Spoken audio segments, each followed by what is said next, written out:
Saudara, Kuat Ma'ruf satu-satunya sipil yang terlibat dalam kasus pembunuhan Brigadir Yosua yang membantah keterlibatannya. Ia juga mempertanyakan kenapa dirinya bisa dijerat pasal 340 pembunuhan berencana. Lantas, pantaskah kemudian Kuat dijerat dengan pasal pembunuhan berencana ini?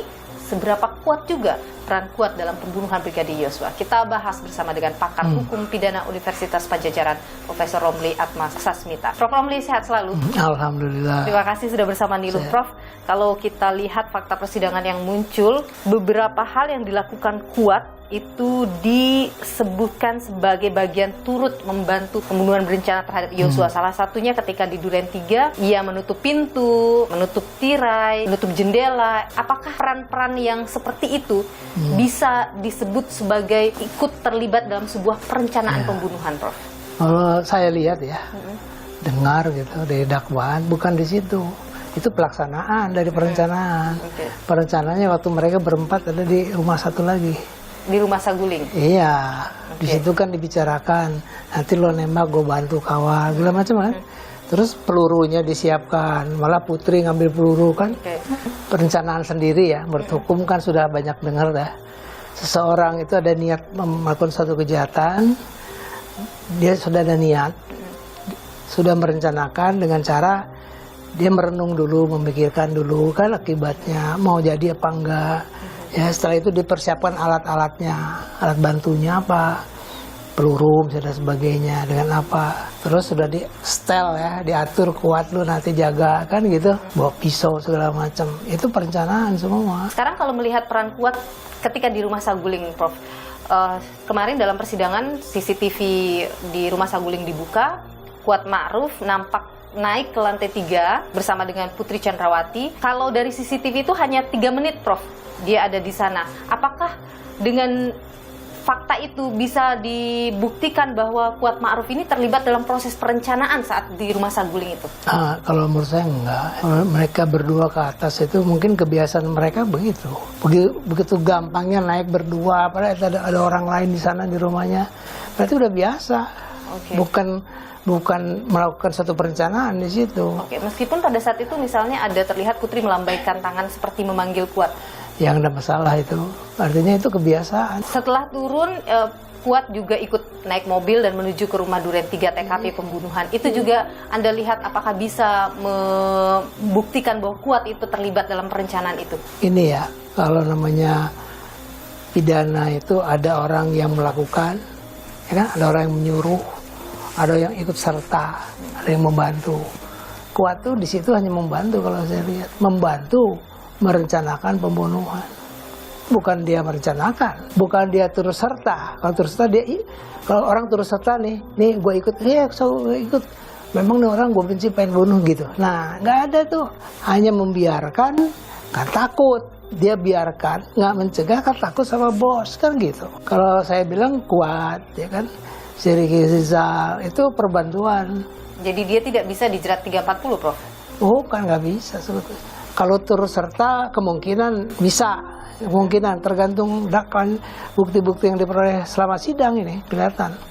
Tapi selama sidang kok nggak kelihatan turut sertanya bahwa dia memang sama-sama ingin membunuh, ya kan, ada dendam, nggak ada itu.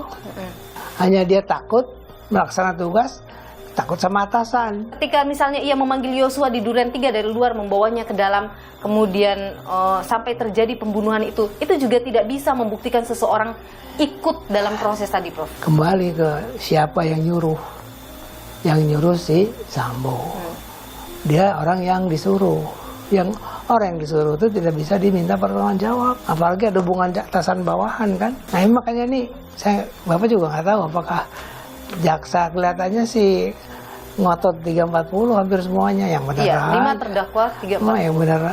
Putri juga ragu saya, cuman karena mereka berempat kumpul baru di situ kejadian. Tapi mereka memang nggak niat membunuh, Putri nggak niat membunuh kok, nggak mungkin.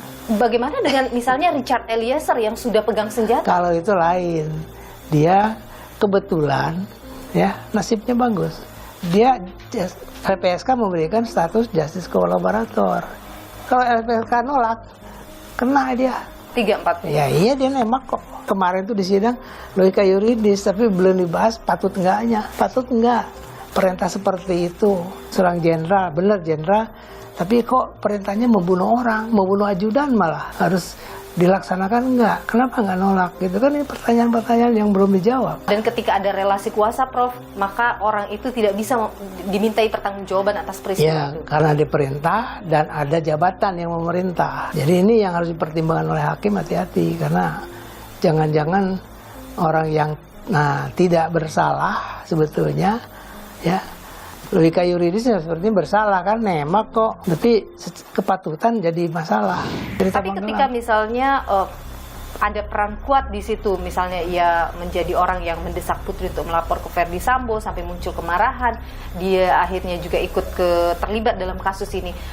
Keterlibatan antara peristiwa Magelang dengan Duren 3, apakah itu bisa dikaitkan, Prof? Ini ya, kalau kita ya dihadapkan pada situasi itu ya, maksudnya, wah saya diperkosa, pasti kita ya sebagai orang pihak luar, bukan saudara, Bapak harus laporin Bapak dong.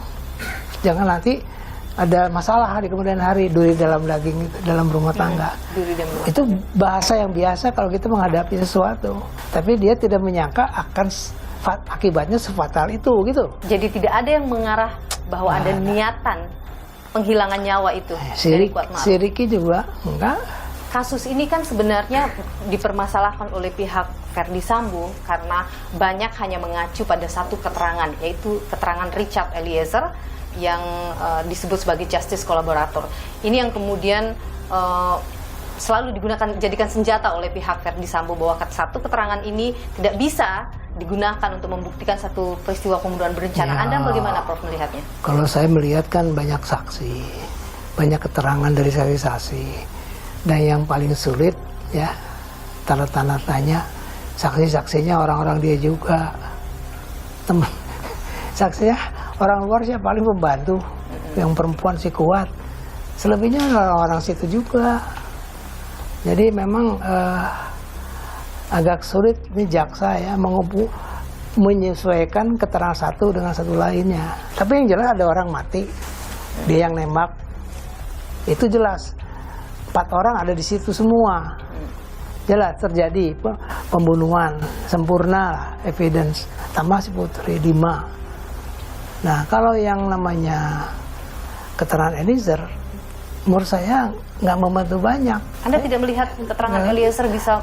Hanya dia bisa mengungkapkan sesuatu yang sebetulnya, itu aja kelebihan dia. Kalau si Eliezer nggak ngaku, nggak ke LPSK, buram ini ya, secara hukum nggak akan jadi perkara. Tapi apakah kemudian keterangannya memiliki kekuatan bukti?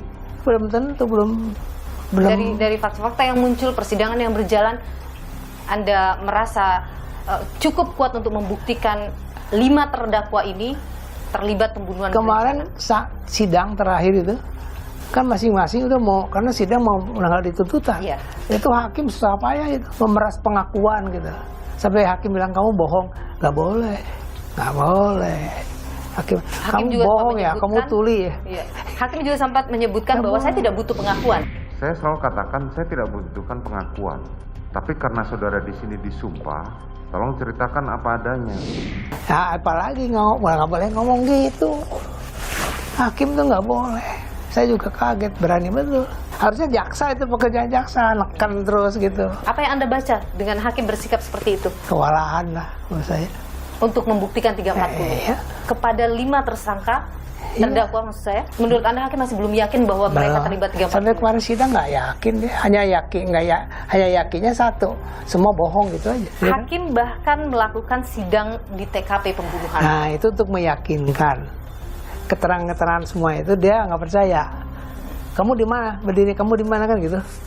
Dia datang ke tempat, baru dia yakin.